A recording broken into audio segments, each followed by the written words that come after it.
The rapture. It's one of those topics, isn't it? It's one of those topics that can divide people up, and it's one that sort of starts heated debates. And there's a flow out there, isn't there? I would say probably on YouTube, 90% of people think it's pre-tribulation, don't they? They call themselves the pre-tribbers. And this video is basically not to prove them wrong, and it's not saying I disagree or anything, but it's just going to really go into my thoughts, opinions, views and ideas. There you go. I haven't used that for a while. People are regulars on this channel. I used to say that a lot with old prophecy videos. This is not prophecy, by the way. I'm not prophesying. I'm not predicting any dates. All I'm doing is just making general observations using scripture, what I've seen on YouTube and elsewhere, and just coming to some conclusions after being in the faith for 4 years and nearly 4 months. On the 6th of February, I think I'm justified to say this. I've held back on this video for a long time. It's going to put quite a few people's noses out of joint, but as people who are regular on this channel, I don't really care. It's something I want to say.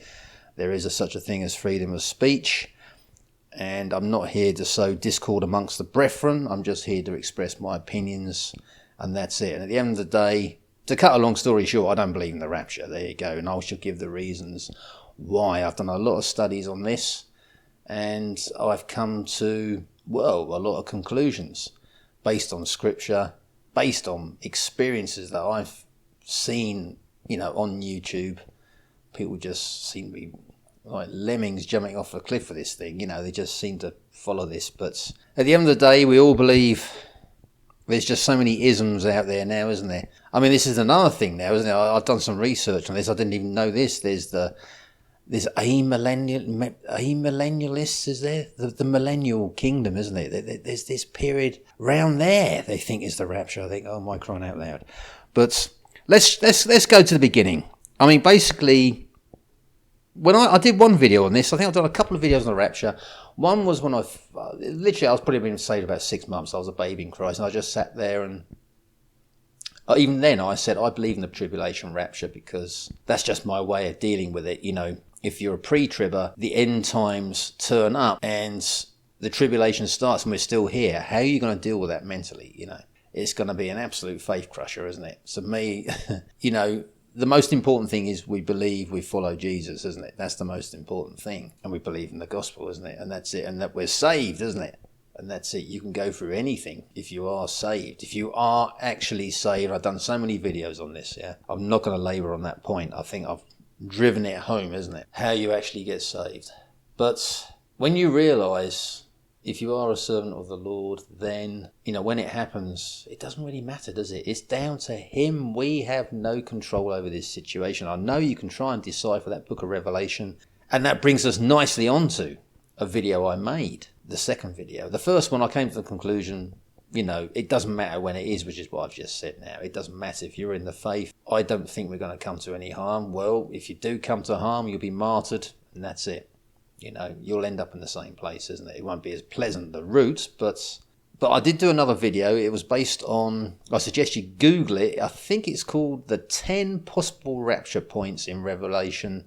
I can't remember the name of the person who wrote it. It's a university professor thing. It's a big, long article. I think it's PDF.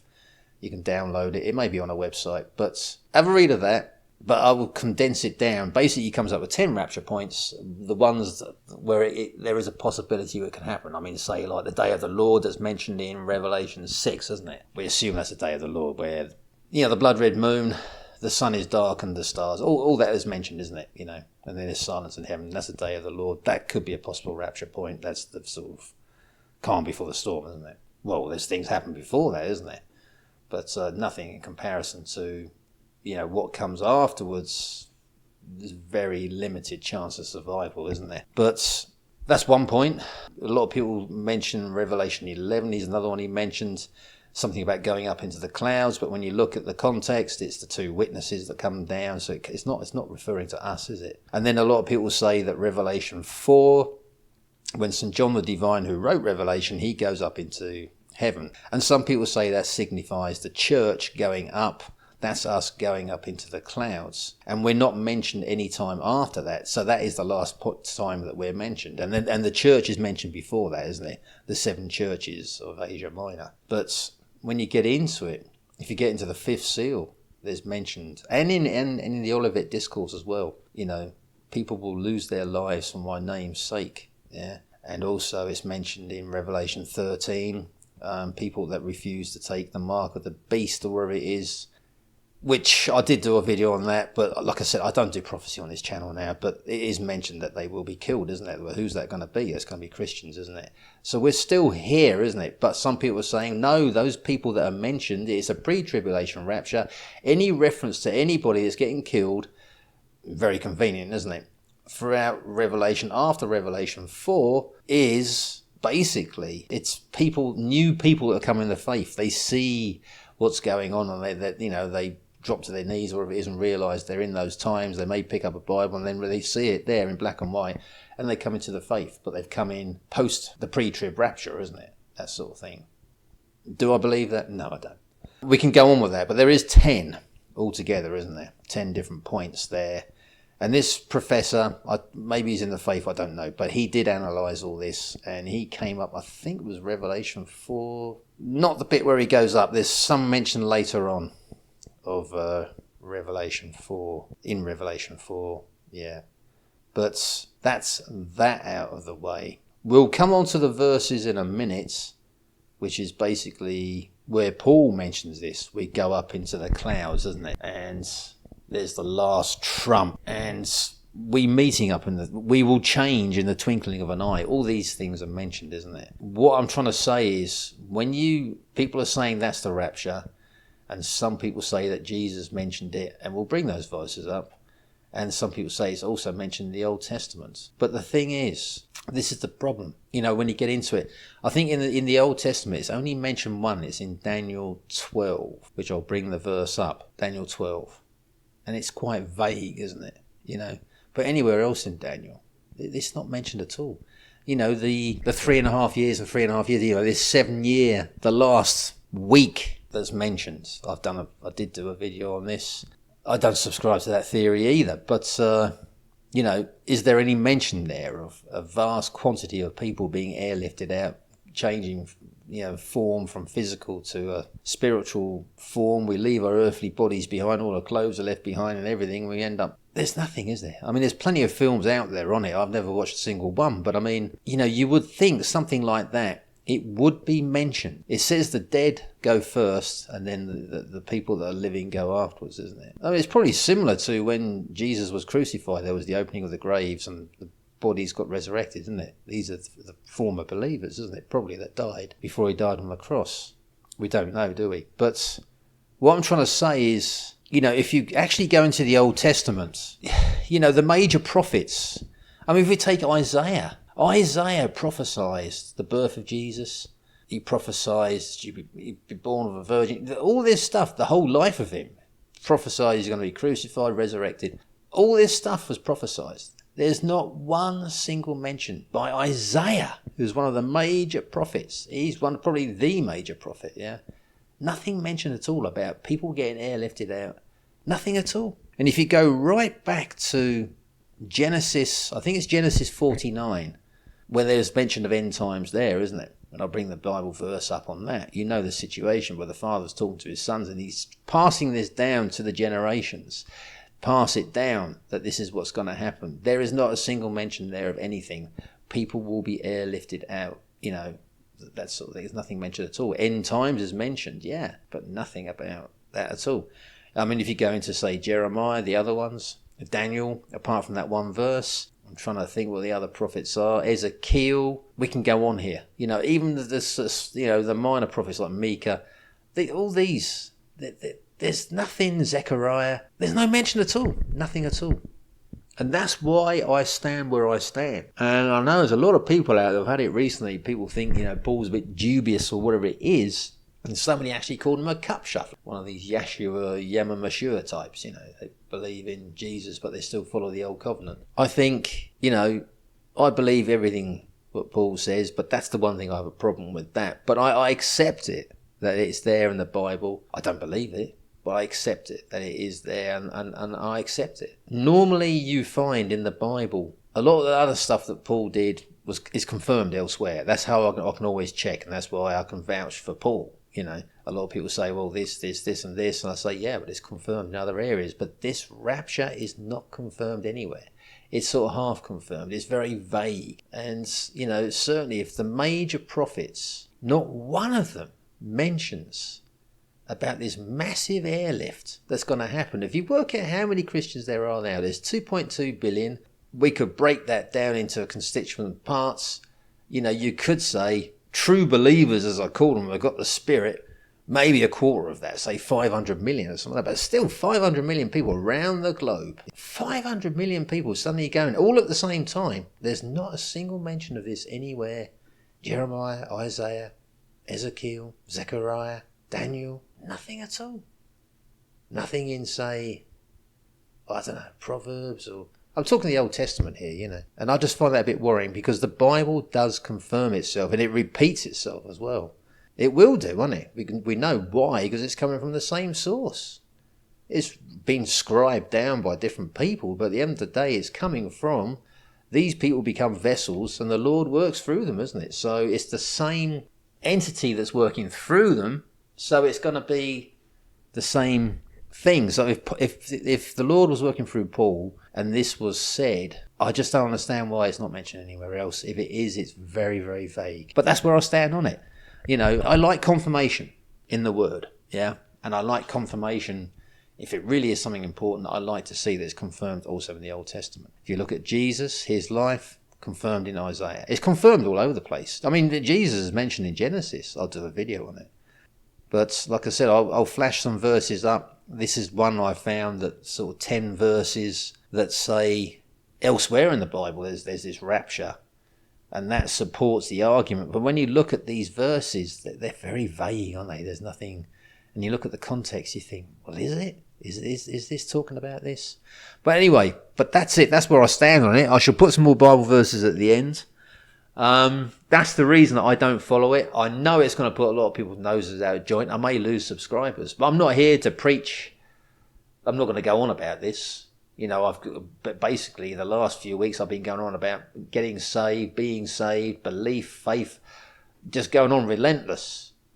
And I think I've absolutely caned that one to death. And I think I've put the point out there, and anybody that comes and challenges it, there's a good half a dozen to a dozen videos out there talking about it. But I think this video, that's it. I'll just make this one and just rest my case because I think it's very important. And like I said, if we go back I go back when I came into the faith about 2015. I came in at the hot time when, looking back at that time, it seems to be around about September time, you get this period called, this Jewish holy day called Rosh Hashanah, isn't it? And they do this shofar. They blow this trumpet, it's a ram's horn or whatever it is. They do that, don't they? And a lot of people are they're tying this Rosh Hashanah up, this Jewish holy day festival, whatever it is, with the possible rapture. But the thing is, if you read the Bible, there's no mention when you get into that Jewish holy day. They look for the sighting. They do it on a new moon, and they look for the first slither of the moon. I think that marks a new year. If they can't see it, like there's a sandstorm or something like that, then it's null and void, or whatever it is. I don't understand what goes on. But saying that marks the return of Christ, and we're going to get raptured at that point. No. If you read the Bible verses, what do they say? They say that it's coming from heaven, isn't it? This sort of trump is going to come from heaven. And some people could say it's the last trump. And the trumpets are mentioned in Revelation. There's 7 of them, isn't there? And they think the 7th trumpet, that marks when we're going to get raptured out. But if you actually read the trumpets, if you read them, and think what's happening on this planet at the time. And so, as a lot of people say, that the trumpets and the vials or the bowls or whatever you want to call those things, they run in parallel. Yeah, they run.